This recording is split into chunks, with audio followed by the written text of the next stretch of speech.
Shalom Bapak Ibu Saudara kasih dalam Tuhan. Haleluya, kita bersyukur kita sudah memasuki pertengahan minggu hari ini 21 Januari 2026. Kita masih belajar terus mengenai menatap masa depan di sepanjang bulan Januari ini.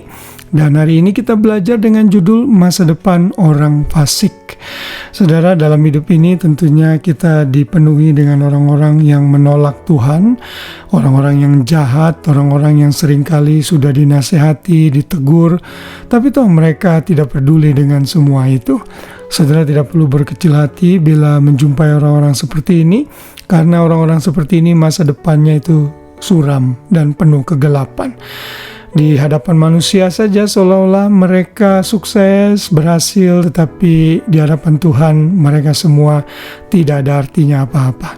Saudara dan saya yang mungkin hidup hanya tidak mewah, hidup sederhana, tapi kalau saudara di dalam Tuhan, masa depan saudara cerah. Dan kita sudah belajar hal itu dalam beberapa hari yang lalu dan di hari-hari mendatang juga. Namun hari ini saya fokus dengan masa depan orang fasik yang sangat penuh dengan kegelapan.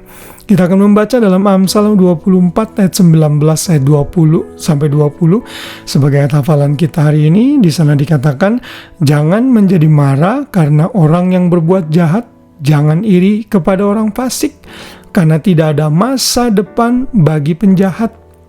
Pelita orang fasik akan padam. Saudara, jelas sekali di sini Salomo yang sudah mengalami berbagai macam badai kehidupan dan mengerti banyak kehidupan, dia menyadari bahwa tidak ada masa depan bagi para penjahat dan pelita orang fasik akan padam. Artinya masa depan orang fasik itu penuh kegelapan.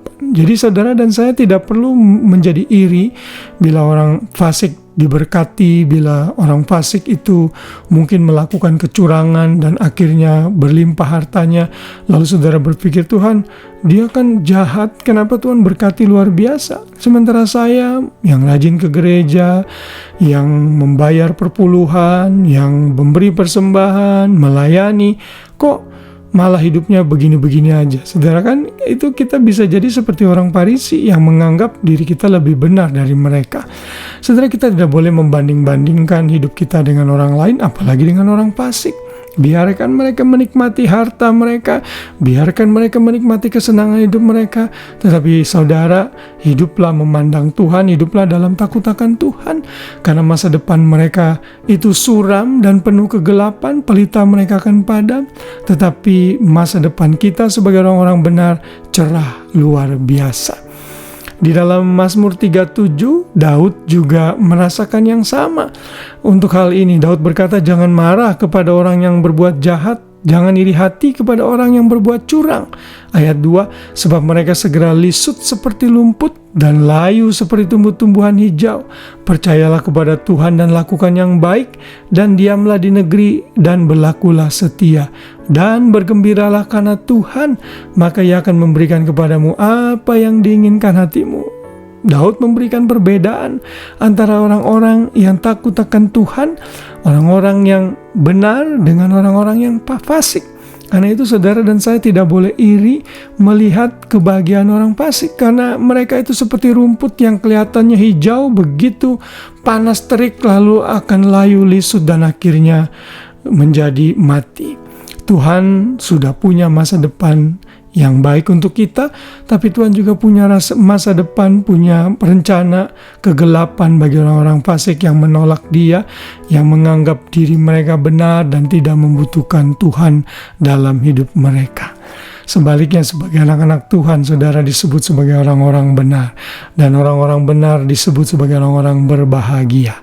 Dalam Mazmur 1, pemazmur menyatakan, berbahagialah orang yang tidak berjalan menurut nasihat orang fasik, yang tidak berjalan dan berdiri di dalam orang berdosa, dan yang tidak duduk dalam kumpulan pencemooh, tapi yang kesukaannya ialah Taurat Tuhan, dan yang merenungkan Taurat itu siang dan malam. Ia seperti pohon yang ditanam di tepi aliran air, yang menghasilkan buahnya pada musimnya, dan yang tidak layu daunnya, apa saja yang diperbuatnya berhasil. Bukan demikian orang fasik, mereka seperti sekam yang ditiup angin. Sebab itu orang fasik tidak akan tahan dalam penghakiman.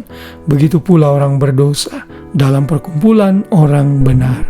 Sebab Tuhan mengenal jalan orang benar, tetapi jalan orang fasik menuju kebinasaan. Semua ayat-ayat itu menggambarkan masa depan kita dan masa depan orang fasik yang sangat berbeda. Karena itu, tetaplah run your own race. Berlarilah dalam gelanggang pertandingan iman kita masing-masing dan jangan menoleh ke kiri dan ke kanan apalagi iri dengan kebahagiaan orang fasik. Pandang Tuhan, lakukan yang benar, maka Tuhan akan membela kita. Masa depan anak-anak Tuhan cerah, tidak seperti orang fasik. Tuhan Yesus memberkati kita semua. Kiranya renungan ini mengingatkan dan memajukan kita di dalam pengiringan kita kepada Tuhan. Selamat malam dan selamat beristirahat. Shalom.